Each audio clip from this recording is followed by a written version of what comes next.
Servus und herzlich willkommen zum zweiten Teil des Einzelzehner Monocore Projekts, das ich letztes Jahr begonnen habe, oder wie ich es mittlerweile nenne, Monocore. Nachdem ich im letzten Video gezeigt habe, wie ich den Prototyp gebaut habe, zeige ich in diesem Video, wie ich die fertige Box baue. Ich möchte mich für meine längere Inaktivität entschuldigen. Mir ist da so ein nerviges Ding namens Drittversuch dazwischen gekommen. Aber da ich jetzt alles bestanden habe, kann ich mich wieder den wichtigen Dingen im Leben widmen und es geht weiter mit der Box. In diesem Video folgen der Bau, der Test der Box sowie das Overview über die unterschiedlichen Funktionen.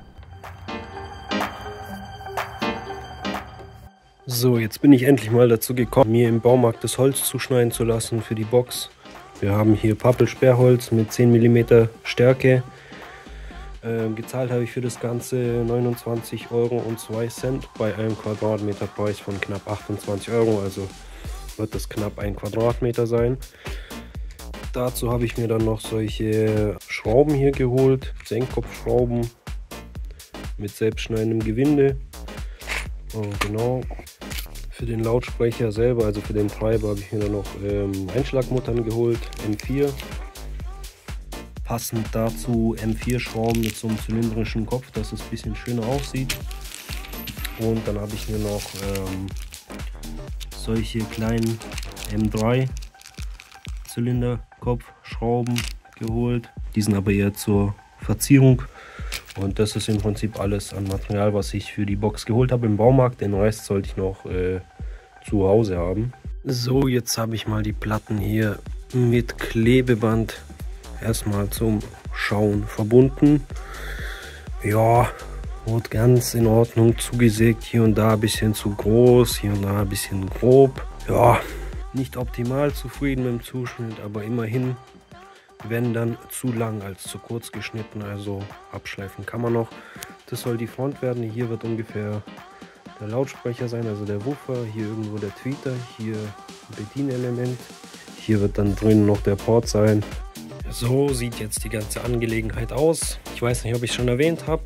Es hat sich herausgestellt, dass ich zwar Pappel bestellt habe, aber Kiefer bekommen habe. Habe überlegt, es zu reklamieren, aber habe es dann nicht eingesehen, wegen 2 Kilo Ersparnis nochmal 30 Kilometer zu fahren. Deswegen wird es jetzt Kiefer. Genau, jetzt habe ich in der Mitte diese Strebe hier gemacht, einfach als Versteifung. Das war eine Platte. Die habe ich hier ausgesägt, einmal damit der Treiber reinpasst und unten, um halt ein bisschen Material wegzunehmen und das Volumen zu öffnen vom ganzen Gehäuse einfach. Die ist jetzt verleimt und angesetzt, hier mit 2 Schrauben einfach angezogen, damit das Ganze sich hier festzieht. An sich dient die nur zur Versteifen. Genau, und der Treiber wird relativ mittig platziert sein, also passt das dann so, denke ich. Und in den Ecken habe ich einfach solche Stücke aus einer Latte ausgesägt. Irgendein Nadelholz ist das, ich weiß nicht mehr genau was. Und da einfach reingeklebt, einfach als zusätzliche Verstärkung. Hier zeige ich, wie ich das Frontpanel geplant habe.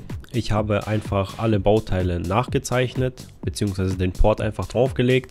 Alles positioniert, so wie es mir gefällt. Und anschließend dann auf das Holz gezeichnet. Oben sieht man hier diese Gitter oder dieses Gitter hier von Visaton für einen Breitbänder. Das wird dann links auf dem Tweeter sein und rechts werde ich ein Control Panel einsetzen, genau in derselben Form. Auf die Holzplatte habe ich dann den inneren Ausschnitt sowie den äußeren Ausschnitt übertragen, heißt einmal der Korbausschnitt und der Gesamtdurchmesser von dem Treiber. Hier sieht man, dass der Peerless Tweeter ziemlich gut ins Visaton Gitter passt, weswegen ich dieses auch verwenden werde, um den Hochtöner zu schützen. Jetzt geht's ans Sägen, Bohren und Fräsen. Ja, am Anfang vom Video hat man kurz die Zeichnung gesehen, da könnt ihr kurz pausieren, wenn ihr die Maße braucht. Am Ende von diesem Video zeige ich noch kurz den Schaltplan und im nächsten Video folgt dann die Abstimmung der Box. Ich bin jetzt dabei, die Einschlagmuttern hier reinzutreiben. Das sind M4 Einschlagmuttern. Ich tue da immer einen Klecks Leim auf die Einschlagmuttern, nehme mir die Schraubzwinge, ziehe das da kurz fest und dann ist das, genau, also die sind dann bündig Hätte ich nicht gedacht, dass das Holz so weich ist, aber zu meinem Vorteil. Dann habe ich weniger Kopfschmerzen jetzt mit dem Hammer. Mit dem habe ich es am Anfang versucht, dann kurz mit der Schraubzwinge und dann festgestellt, die da festzuziehen geht leichter als einzuschlagen, was ich aber normalerweise andersrum kenne eigentlich. Aber ja. So, jetzt hätten wir es ausgefräst. Treiber passt rein, alles tipptopp. Alle Einschlagmuttern sind drin, passt bombastisch, Gewinde laufen perfekt, die Schrauben passen auch perfekt rein. Top gelaufen, also bin echt zufrieden.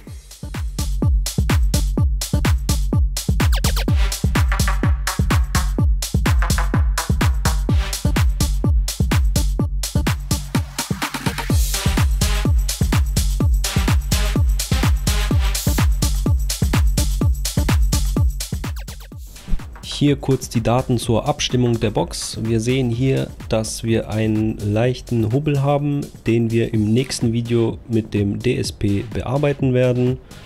Um keinen Blockbuster aus dem Video zu machen, in diesem Video nur in Kurzform.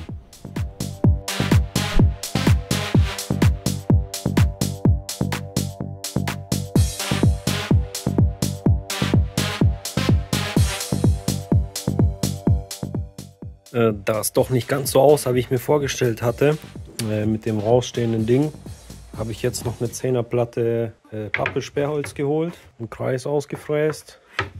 Ein bisschen größer genommen, als das Frontpanel ist. Und wenn man hier guckt, überall am Rand steht leicht was ab, dass ich das dann mit dem Kopierfräser, oder wie das genannt wird, dass ich das dann bündig fräsen kann. Bündigfräser heißt das, glaube ich, genau. Und dann ist hier der Lautsprecher zum einen bündig, das Gitter kommt drauf, genau, und dann passen die Klammern hier auch perfekt hin. Und wenn man jetzt hier zum Beispiel guckt, passt die Klammer hier perfekt drauf. Jawohl, genau, also den kann man dann da reindrücken, der hat hier solche Riffel und dann passt es da perfekt und sieht schickimicki aus. Soweit bin ich jetzt. Und jetzt verleime ich das alles, verzurre das irgendwie. Danach gehe ich einmal mit dem Kopierfräser drumherum und dann hat sich die Sache erledigt. So, das Ganze jetzt festgeleimt, festgeschraubt und mit Zwingen halt fest zusammengepresst. Und nachdem es ein bisschen angetrocknet ist, habe ich einen Bündigfräser genommen und hier mal halbwegs bündig abgefräst. Wenn es komplett getrocknet ist, schleife ich da nochmal drüber. Muss dann hier noch solche Geschichten abspachteln, zuspachteln. Aber insgesamt ist das eine super Methode eigentlich.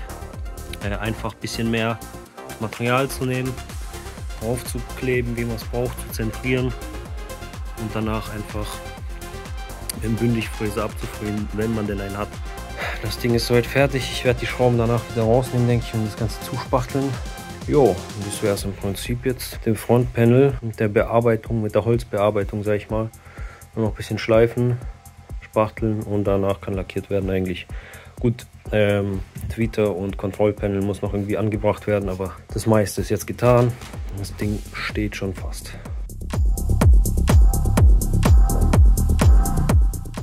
Ja, die Kiste ist jetzt größtenteils lackiert, gestern worden mit PU-Lack, den ich mit Wasser verdünnt habe. Und das Ding bei Holz ist häufig, jetzt in dem Fall auch, dass nach dem Lackieren, dass sich die Fasern noch aufstellen, auch wenn das Holz davor glatt gewirkt hat. Deswegen werde ich jetzt wahrscheinlich noch einmal ganz fein drüber schleifen. Dort, wo es rau ist, das merkt man hier mit der Haut. Gesagt, getan, einmal mit 600er fein drüber geschliffen und danach lackiert, wie man hier schön sieht.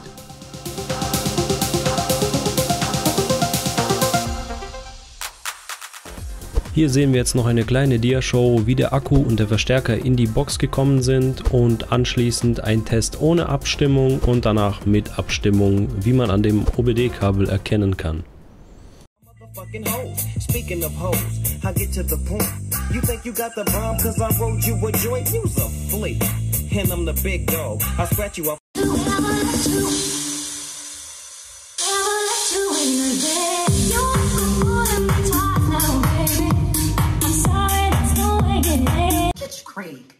Can't you see where I've been coming from?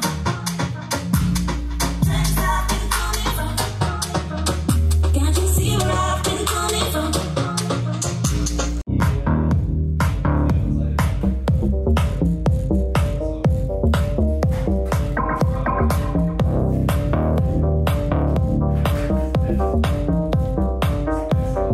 So, jetzt sehen wir uns die fertige Box an. Es haben sich noch ein paar Kleinigkeiten geändert. Und zwar ist das Gitter noch dazu gekommen und das kleinere Gitter sowie das Control Panel wurden dran geschraubt.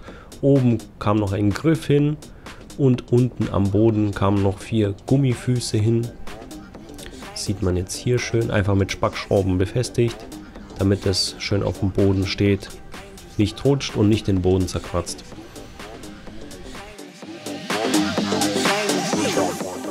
Ansonsten, wenn man sich die anderen Seiten anschaut, findet man nichts mehr an der Box, nur vorne, oben und unten.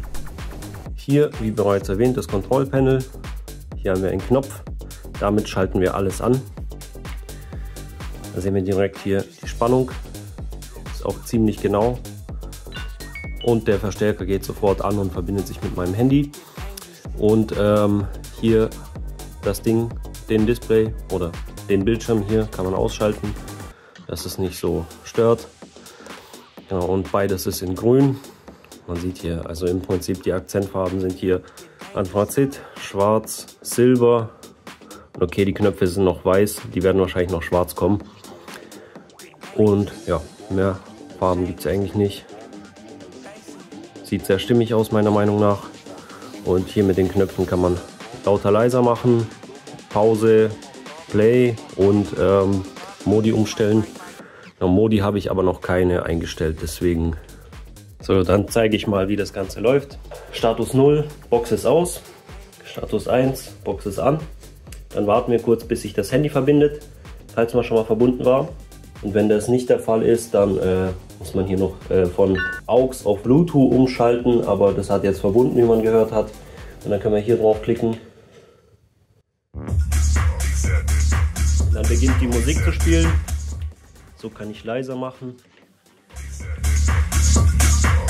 lauter. Und wenn ich lange gedrückt halte, schaltet das Lied um.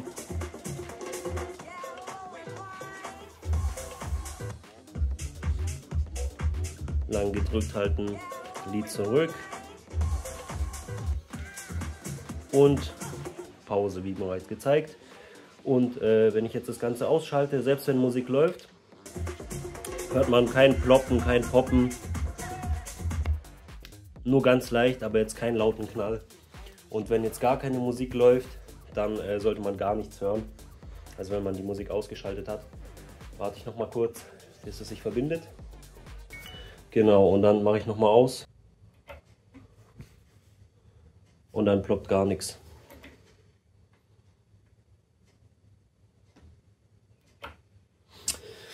Ja, das wäre es jetzt erstmal mit dem Overview. Jetzt kommen noch ein paar Soundchecks.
Das war's jetzt mit diesem Teil dieser Videoreihe. Ich bedanke mich fürs Zuschauen. Das nächste Video kommt garantiert noch dieses Schaltjahr.